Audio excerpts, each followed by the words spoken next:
Next topic, writing the formula of chemical compounds. So here ionic compounds are found by the combination of ions. Ionic compounds are found by the combination of ions. So here page number 3rd in your book you can see positive ions are radical given and the negative ions are radical. These are given. So positive ion potassium, K plus, sodium, Na plus, lithium, Li plus, hydrogen, H plus, ammonium, NH4 plus, and then variable valencies are given. So for the variable valencies of the elements, for example, if we take the copper, so we know that copper has the 2 valency, +1 and +2. So here if we take the lower valency of the copper,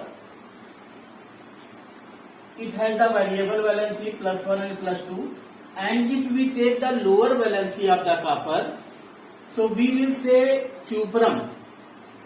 So here we use the us by removing the from the Latin name of the element. So here copper, cuprum, and suppose that if we take the copper lower valency means +1, so we will say for the copper lower valency means +1 valency, so we will say the name here cuprous for the lower valency. In the same manner, if we take the higher valency of the copper, so we will use the suffix ic.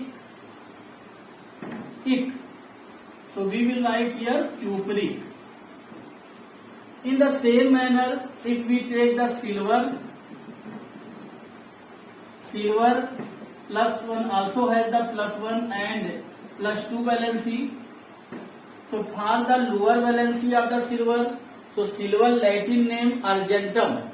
So we will remove the from the last of the Latin name of this element, and we will use the suffix us.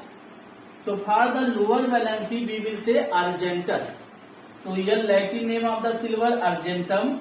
We will remove the from the last of Latin name of this element, and we will use the suffix us for the lower valency of the silver. So we will say argentus.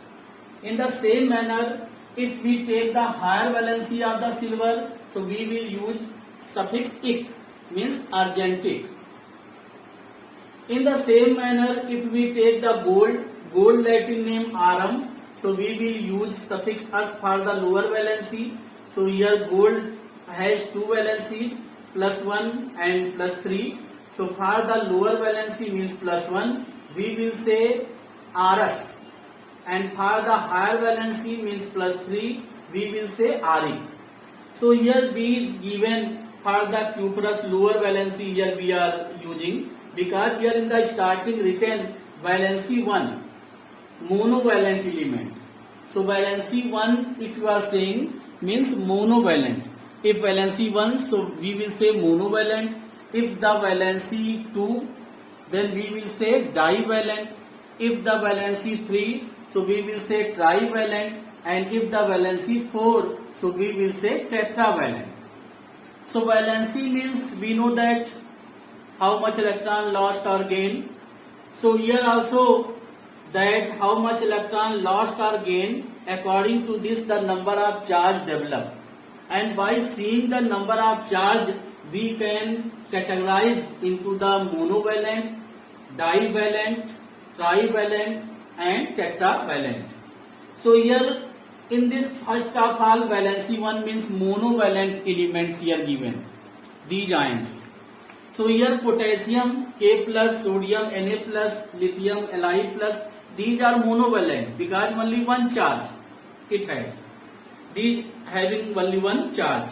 Hydrogen 1 plus, ammonium 1 plus, And after this variable valency, we will take the lower valency, means valency here 1. For example, for the copper we know that 2 valency, so lower valency plus 1 means monovalent. So for this the name of here we will say cuprous if we use the lower valency of the copper. And silver, we know that silver also has the 2 valency plus 1 and plus 2 means the monovalent and divalent both here. So for the monovalent means plus 1 valency. So here we will give the name here argentus. In the same manner, if you say mercury has the 2 valency plus 1 and plus 2. For the plus 1 means monovalent. For the monovalent, here the name we will give mercurous. And in the same manner, gold has the valency plus 1 and plus 3. So for the monovalent means plus 1, we will give the name Aras. And after this valency 2, calcium, we know that valency 2 plus here, the charge also given 2 plus, charge means valency we can say. Magnesium Mg2 plus, barium, zinc Zn2 plus, then barium Ba2 plus, nickel Ni2 plus, cobalt CO2 plus, uranium U2 plus. So these are the examples of divalent, means valency 2, means number of charges here 2. And after this variable valency is here given, so we know that copper has the 2 valency plus 1 and plus 2. And if we take the divalent means plus 2 valency here, higher valency, so divalency, so we will use the suffix "ic" in the Latin name of that element. So here for the 2 valency, here we will say cupric for the copper. We are taking the divalent, means if we take the lower valency, so we will use the suffix "us", and if we take the higher valency, so we will use the suffix "ic". So here in this higher valency means divalent plus 2 we are taking 2 plus, so we will say cupric. In the same manner, if we take the silver, higher valency means plus 2, so we will say argentic. In the same manner, mercury, if we take the higher valency, so here 2 plus, so we will say mercuric. Then ferrous, iron has the 2 valency plus 2 and plus 3. If we take here plus 2 means we are saying, here I am saying about the divalent plus 2 valency, so we will use the suffix "us", means ferrous. In the same manner, plumbus, stannous, platinus, magnus, these are given. And after this valency 3 means trivalent elements. So here aluminium we know that valency 3. Then chromium valency 3, in the positive aluminium 3 plus, chromium 3 plus. And variable valencies here ferric, auric, these are given. And valency 4 tetravalent elements here given. So for the tetravalency means we know that lead has the tetravalency, lead has the 2 valency plus 2 and plus 4. So here higher valency, so we will use the suffix "ic". Plumbic means tetravalency we are saying. Stannic, platinic, magnetic, so these are the examples. And if we see the right hand side, negative ions or radical, these are given. So here negative charge, first of all valency 1 means monovalent elements, so here name also change. In the positive ion we can see that name not change, means in the starting potassium, sodium, lithium, same name, actual name, no any change in the names. But if we take the negative ions or radical, first of all valency 1 means monovalent elements, so here name change, we can see here chlorine negative charge, so we will say chloride. And here monovalent means valency 1. Chlorate, so here name change, ClO3 1 minus, so we will say chlorate. And hypochlorite means ClO minus charge. Bromide means Br minus charge. Iodide means I minus charge. Hydroxide means OH minus charge. Nitrite means NO2 minus charge. Nitrate NO3 minus charge, 1 minus charge. And hydrogen bicarbonate SCO3 1 minus charge. So these are given here, many examples. And then after valency 2 divalent elements, sulfide, sulfate, these are given. And after this valency third trivalent elements, phosphate, nitrite, phosphide, these are given. Valency 4 tetravalent elements, carbide here, these here given. So these are the radicals and ions are given. And with the help of these positive and negative radicals or ions, we can write the formula of the compound. So when the positive and negative ions combine, so this gives the ionic compounds. So in this way here, we will see how to write the formula of the compound.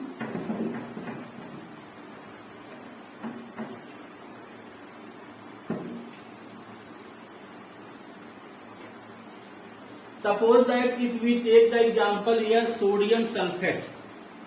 If we take the example sodium sulfate, first example.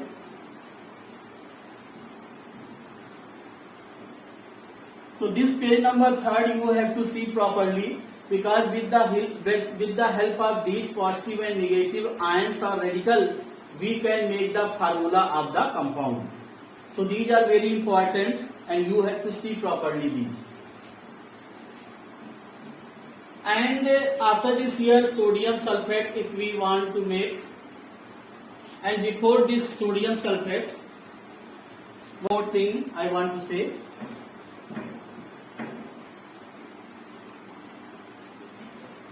So here these positive and negative here given.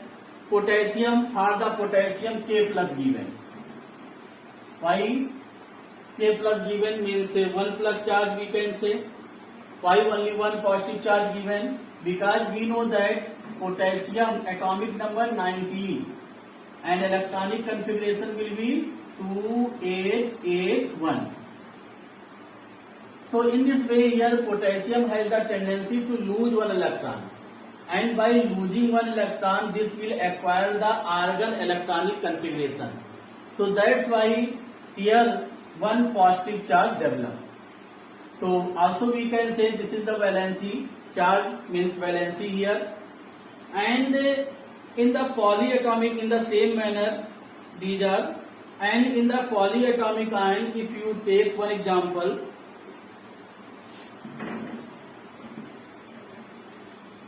suppose that hydroxide ion. So here hydroxide ion means OH minus charge given. So 1 minus charge given for the hydroxide. And what is the region here? We know that oxygen has the 6 electrons in the outermost shell. 6 electrons. And oxygen requires 2 electrons for the stability. Because we know that here in the outermost shell must have 8 electrons for the stability. So oxygen atomic number what? 8. And electronic configuration 2, 6. So here in the outermost shell 2 electrons required for the stability. 2 electrons required. So in this way here this oxygen share 1 electron with the hydrogen.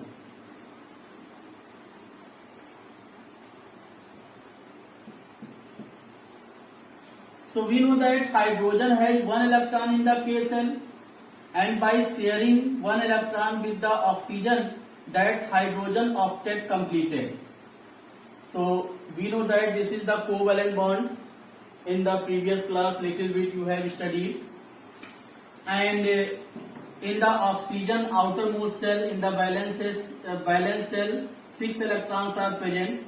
So here 1 electron of this oxygen and 1 electron of this hydrogen shared with each other. Hydrogen stable and oxygen does not stable.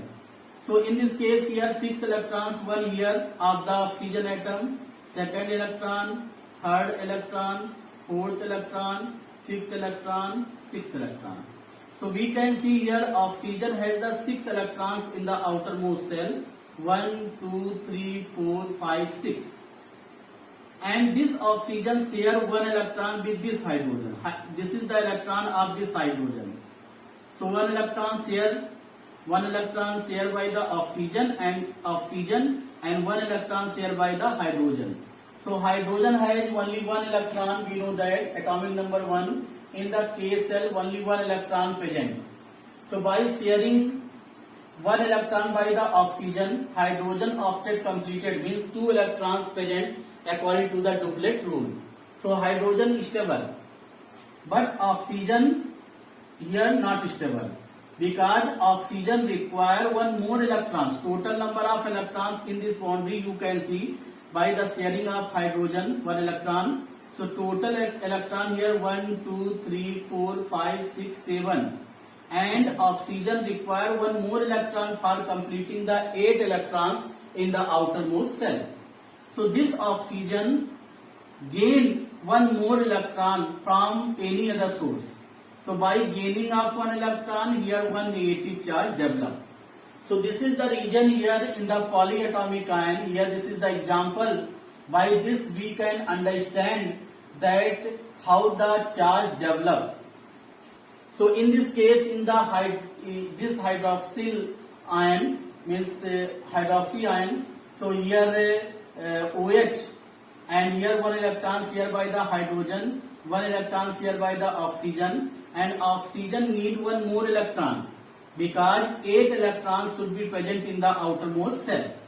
But here total number of electrons by the sharing of hydrogen, also here total electrons in the oxygen boundary 1, 2, 3, 4, 5, 6, 7. So this oxygen require one more electron, and for this will gain one electron from any other source. So we can see here by gaining of one electron, one negative charge develop, and that's why we are writing like in this manner OH minus ion. So like this overall we can write OH minus charge in this manner. So this is the concept how the charge develop, and after this how to write the formula of the compound. So for example, if we want to write the formula of the sodium sulfate,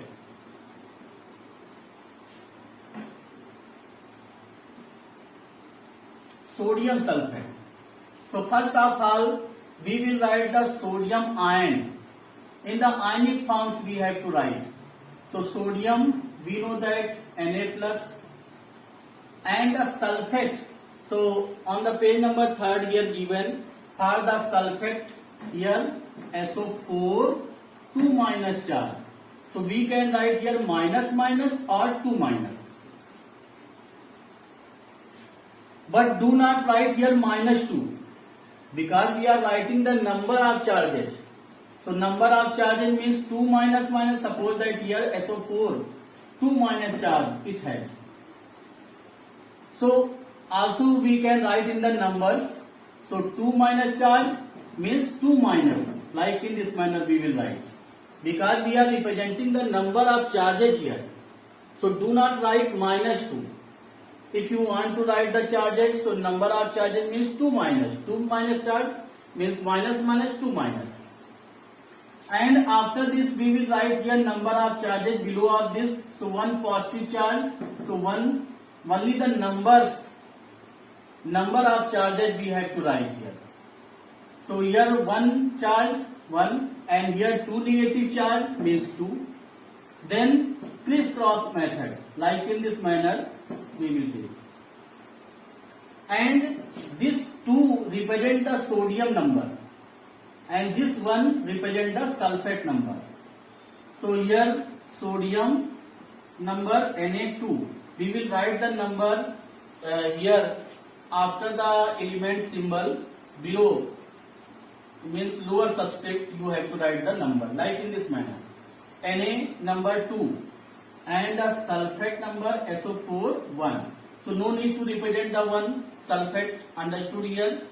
And if you are writing this is the formula of the sodium sulfate, and do not write the charges here, because in the formation of the compound automatically the charge cancelled. So do not write the charges here, only you have to write sodium number 2, then Na2, sulfate number 1, so SO4. So this is the formula of sodium sulfate.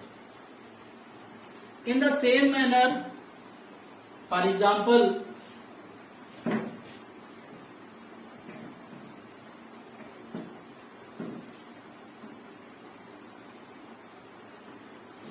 if we say sodium hydroxide,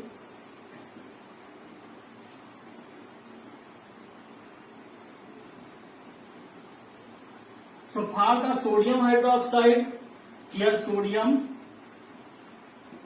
Na plus, simply we will write here, and hydroxide OH minus. For the hydroxide OH minus. So here for the sodium, how much charge here present? Only 1. So 1 you will write here, and here also only 1 charge, 1 you will write. Then crisscross like in this manner. So sodium represent 1, OH represent 1. So we will write here NaOH. One thing you have to remember here, in writing the formula, you have to write the positive ion first. Then you have to write the negative ion. And also in the writing of formula, you will remember that first you have to write the positive ion and then you have to write the negative ion. So we can see here sodium has the positive nature. So here we are writing sodium first, and then OH has the negative nature. So we are writing after that. So this is the sodium hydroxide. Next example.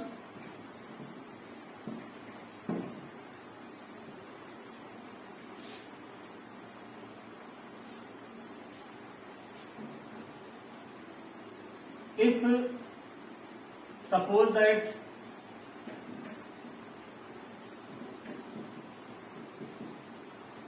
aluminum sulfate,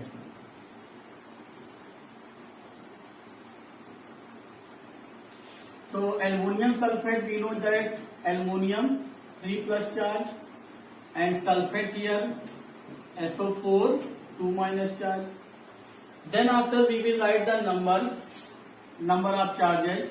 So here 3 we will write and here we will write the 2. Then crisscross method.